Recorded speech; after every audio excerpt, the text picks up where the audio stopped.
I want you to do something right now. Swallow once, just once, and notice what you feel at the back of your throat. Is there something sitting there? A thickness?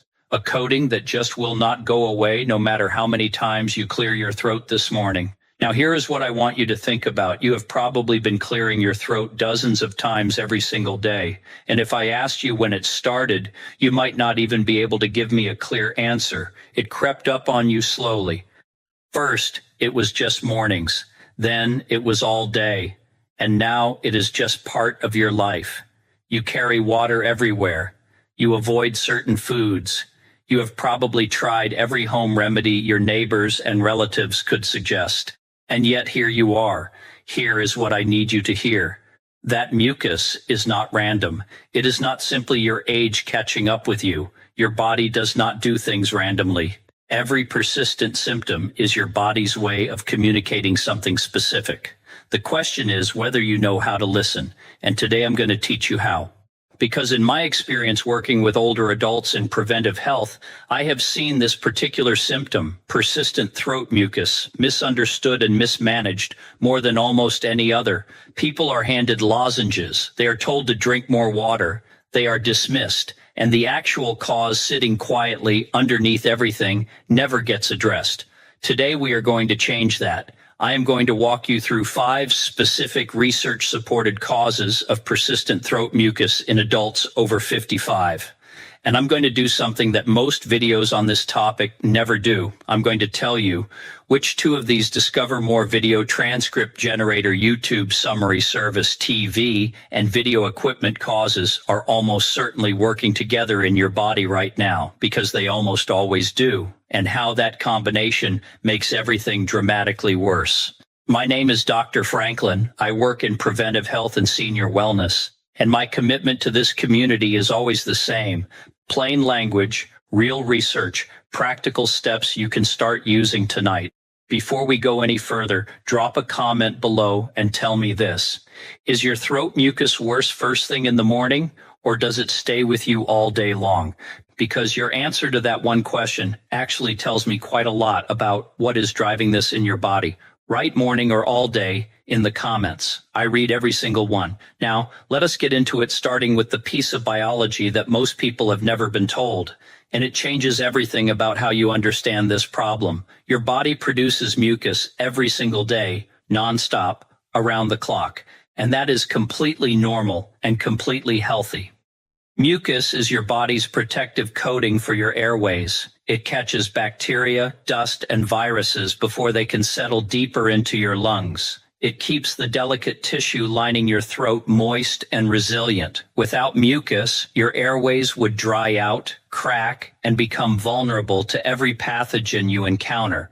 Mucus is not the problem. The problem is what happens to that mucus as we get older. Here is something that research has confirmed clearly, but that most people are never told by their doctors. There is a system in your body called mucociliary clearance. Your airways are lined with millions of microscopic hair-like structures called cilia. Their job, done millions of times a day without you ever noticing, is to sweep mucus upward and outward, keeping it thin and moving so it never accumulates. In a younger adult, this system is efficient and fast. Mucus gets produced and cleared almost instantly. But studies confirm that as we age, these cilia slow down. They beat less frequently, and the result is that mucus that would have been swept clear in seconds at age 40 can pool and accumulate for hours at age 65 or 70. What this means practically is that any factor pushing your body toward excess mucus production will hit harder and last longer in an older adult than in a younger person. That is not a complaint about aging. It is simply the physiology, and understanding it is the foundation of everything we are going to talk about today. So, with that context in place, here are the 5 causes, and I want you to listen carefully because I am going to tell you which ones tend to stack on top of each other. The first cause is one I want you to pay very close attention to because research consistently shows it is the most frequently missed explanation for persistent throat mucus in this age group. It is called laryngopharyngeal reflux. You may have never heard that term. Let me explain it in plain language. Most people are familiar with heartburn, that burning feeling in the chest after a heavy meal, classic acid reflux. But there is a quieter, more deceptive version of this problem, one with no chest burning, no obvious digestive discomfort whatsoever, just a throat that will not settle down. Here is what happens. At the junction where your esophagus meets your stomach, there is a muscular ring called a valve. Its only job is to stay closed after you eat, keeping stomach acid locked away where it belongs. As we age, this valve can gradually lose tone, like a rubber band that has been stretched too many times. And when that valve does not close completely, stomach acid makes its way upward, not just into the esophagus, but all the way up into the throat, the voice box, and sometimes even the nasal passages. Now, here is the biological detail that makes this so significant. The tissues of your throat are not built to handle acid the way your esophagus is. Even the smallest trace of acid reaching your throat triggers an immediate protective response. Your body rushes to produce thick mucus to coat and protect that irritated tissue. This is completely logical biology, but when this is happening night after night while you sleep, you wake up every single morning to that familiar heaviness at the back of your throat, and you have no idea why, because there is no heartburn, no chest pain, no clue pointing toward your stomach. Research published in clinical ENT literature shows that up to half of people with this condition report no heartburn at all, just chronic throat clearing, a voice that sounds rough in the mornings, and mucus that starts accumulating the moment they wake up. Ask yourself honestly, is your throat significantly worse in the morning than it is later in the day? Does it worsen when you bend forward? Has your voice sounded different when you first wake up?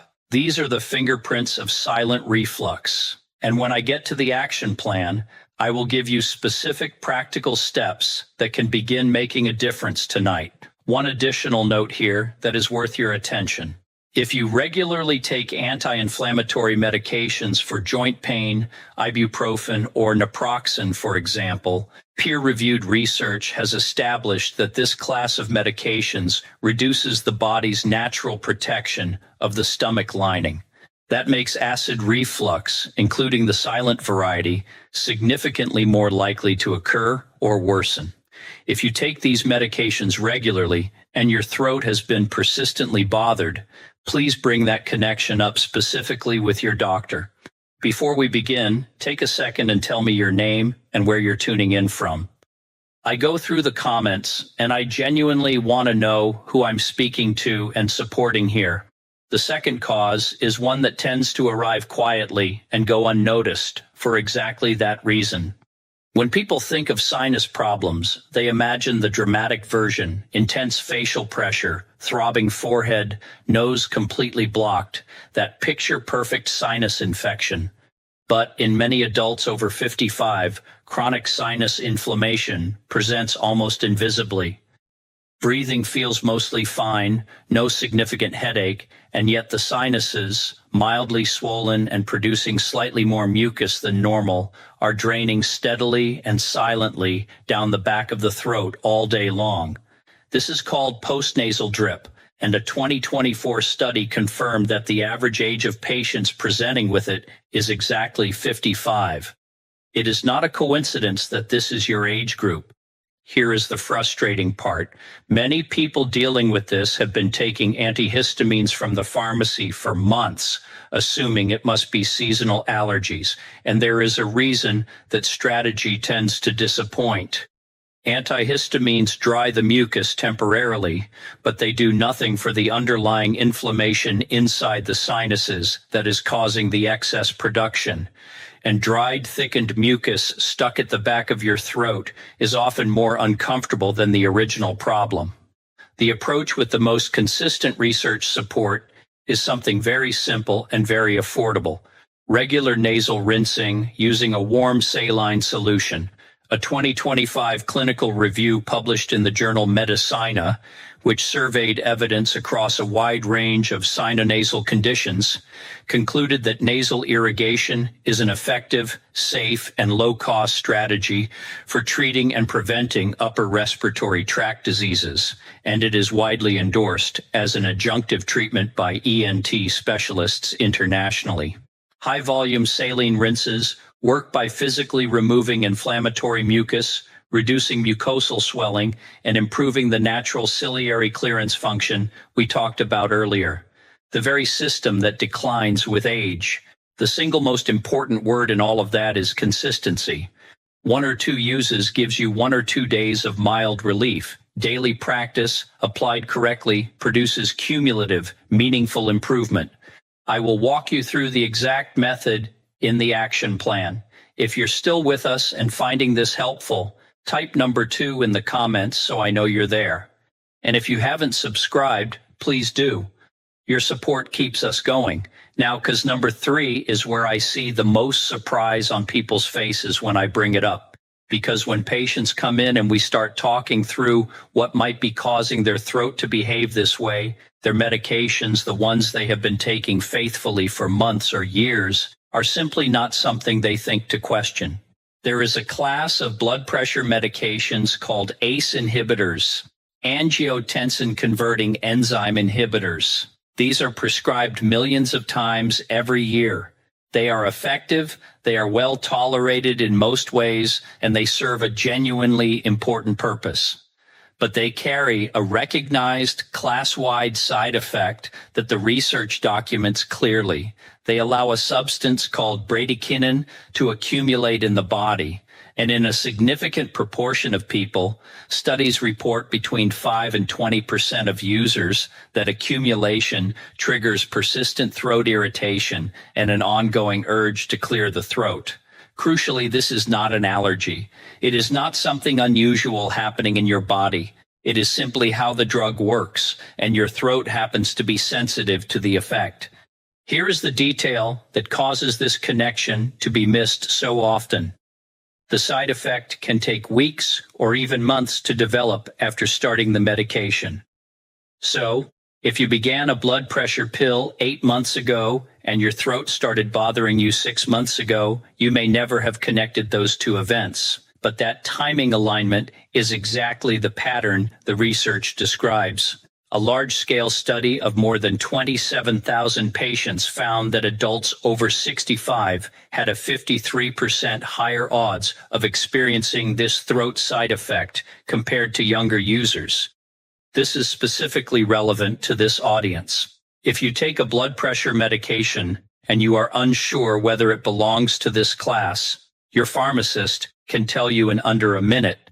And if it does, there are alternative medication categories, ARBs, angiotensin receptor blockers, that control blood pressure equally well and do not carry this specific side effect.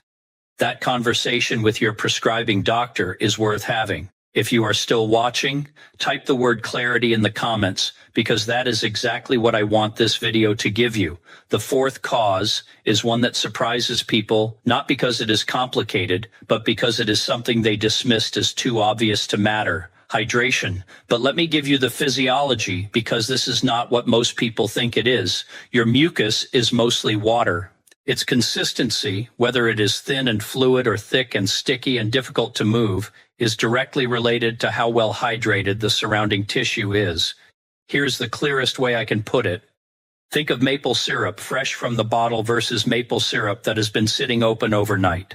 Same substance, completely different behavior. Your mucus behaves in exactly the same way based on your hydration state. Now, here's the specific aging-related wrinkle that makes this more than just a simple reminder to drink more water. Research has established clearly that the thirst mechanism becomes significantly less reliable as we age. A younger adult feels thirsty well before they become meaningfully dehydrated. In older adults, that early warning system is blunted. You can be dehydrated enough to noticeably affect your mucus consistency and your daily comfort without feeling particularly thirsty at all. Waiting for thirst to prompt you to drink means you are consistently operating behind the curve. And a mildly dehydrated state maintained day after day keeps your mucus persistently thick and sticky in ways that amplify everything else we have discussed today. A practical fluid target referenced widely in clinical nutrition guidance is approximately 30 milliliters per kilogram of body weight per day from all sources. Water, herbal teas, soups, and water-rich foods all count toward that target. But the behavioral key is deliberate, consistent intake throughout the day, not catching up when you feel thirsty. If you're still watching and this helps, type number 4 in the comments. If you haven't subscribed yet, hit that button and the bell so you don't miss any future videos. The 5th cause is one that rarely gets discussed in videos like this one, and I think that is a significant gap. Because for a meaningful portion of older adults dealing with persistent throat mucus, the root of the problem is not in the throat, not in the sinuses, and not in the stomach. It is in the gut. Here is what the research shows. Your digestive tract and your respiratory system share regulatory pathways through the immune system and the nervous system. The health of your gut microbiome, the trillions of bacteria living in your intestines, directly influences how reactive and how inflamed your upper airways are. When the balance of the gut microbiome is disrupted, a state researchers call dysbiosis, it can activate immune responses that promote mucus overproduction in the airways. Not because there is anything physically wrong with your throat, but because the gut is sending inflammatory signals that the respiratory system responds to. This connection, sometimes called the gut-lung axis, is an active and growing area of clinical research. Multiple peer-reviewed studies, including research published in the American Journal of Respiratory and Critical Care Medicine and the Journal of Allergy and Clinical Immunology, have confirmed that gut microbiome disruption can trigger immune responses that promote airway inflammation. Animal model studies have gone further. When mice received gut microbiome transplants from patients with chronic lung disease, those mice showed measurably increased airway mucus production, demonstrating a direct causal link between gut health and what happens in your airways. What disrupts the gut microbiome in older adults? A diet low in fiber and fermented foods, repeated courses of antibiotics over the years, high sugar intake, chronic stress.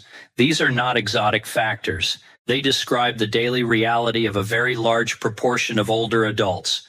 You will not fix a gut airway axis problem with a throat lozenge, but you can begin supporting your gut microbiome through consistent daily choices, and I will include that in the action plan. Before I give you the full action plan, I need to take a moment that is genuinely important. Most of the time, persistent throat mucus in older adults is benign. It is exactly what we have been discussing today: manageable, addressable, and not dangerous. But your body sometimes uses symptoms to signal something that requires professional attention, not self-management.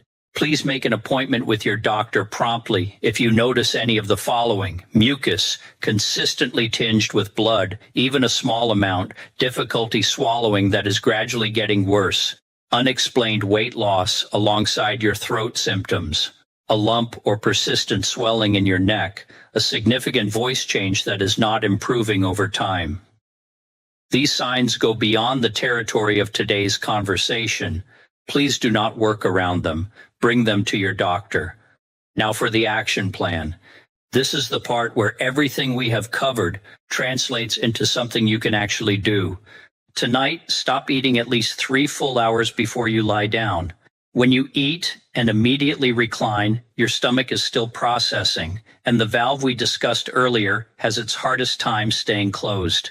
3 hours of upright time after your last meal is one of the most evidence-supported behavioral steps for reducing nighttime silent reflux. Elevate the head of your bed slightly, not with extra pillows under your head, which just bends your neck.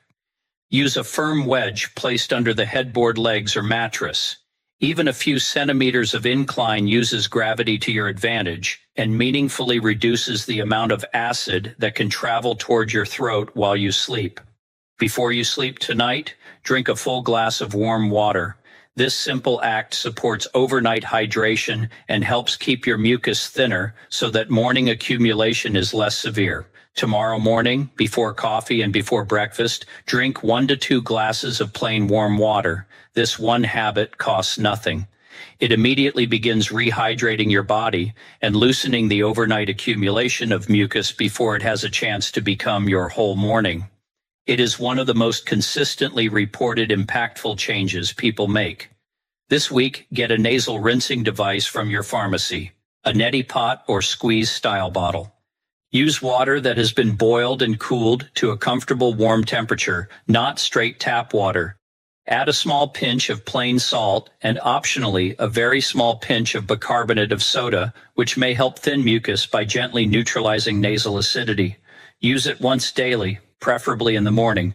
Give it 2 full weeks of consistent daily use before you judge whether it is helping. Consistency is what separates the people who say it worked from the people who say it did not. Make an appointment specifically to review your medication list in relation to your throat symptoms. Come with the timeline written down. When did your throat symptoms start? When did you last start or change a medication? Bring that chronology. If you take a blood pressure medication, ask directly whether it is an ACE inhibitor and whether an alternative in the ARB class might be appropriate for you. To begin supporting your gut-airway connection, add 1 small daily serving of a fermented food to your routine. Plain yogurt with live cultures, kefir, a small portion of kimchi or sauerkraut. These choices begin to diversify and support the gut microbiome in ways that research links to reduced airway inflammation over time. This is a long-term strategy, not an overnight fix. But long-term strategies are the ones that actually change your baseline. Set hydration reminders. Keep water accessible in every room where you spend time and eat more water-rich whole foods, cucumbers, watermelons, soups, herbal teas. Your mucus will thank you within days. A quick word on popular home remedies because I know you have tried some of them. Honey is genuinely soothing for irritated throat tissue. It is not harmful and can calm symptoms temporarily, but it does not address any of the 5 causes we discussed today. Dairy does not create mucus from nothing. The science does not support that. But some individuals find that dairy proteins create a sensation of increased thickness in existing mucus. If you notice a consistent pattern, a 2 to 3 week reduction trial is worthwhile. Apple cider vinegar is a popular suggestion online, but for anyone with silent reflux, introducing additional acid into the system can actually aggravate the problem. Please be cautious there. Here's what I want you to walk away with today. That persistent mucus coating the back of your throat has a reason. 5 possible reasons actually, and most people living with this problem have never had a single one of them explained properly. Silent reflux happening quietly while you sleep with no heartburn to warn you. Post-nasal drip from low-level chronic sinus inflammation that never announces itself dramatically. Medication-related throat irritation, specifically from ACE inhibitors, developing months after starting a medication and never getting connected. Chronic mild dehydration, running just below the level that triggers obvious thirst. And gut microbiome disruption sending inflammatory signals your airways are responding to. None of these require you to simply accept a life of constant throat clearing. Each one has a practical, evidence-grounded response, and none of the first steps require a prescription or specialist. They require some knowledge, some consistency, and a willingness to treat your symptoms as a signal worth responding to rather than a nuisance to manage. If someone has ever told you that this is just getting older, I hope today gave you a different lens because you are not just aging, you are dealing with specific, identifiable, addressable physiology, and you deserve to know that. Make sure you are subscribed and have notifications turned on. I have a video coming very soon on exactly how gut health connects to the chronic inflammation patterns that drive some of the most common complaints I hear from adults in this age group. That is a conversation you will not want to miss. If this video gave you something genuinely useful today, would you share it with one person who has been quietly dealing with this same problem? That one share costs you nothing and could genuinely shift how that person understands their own body. And before you go, tell me in the comments, which of these 5 causes surprised you the most, and how long have you been dealing with this? I read every comment personally. This is a real conversation, and your experience matters here. Take care of yourself.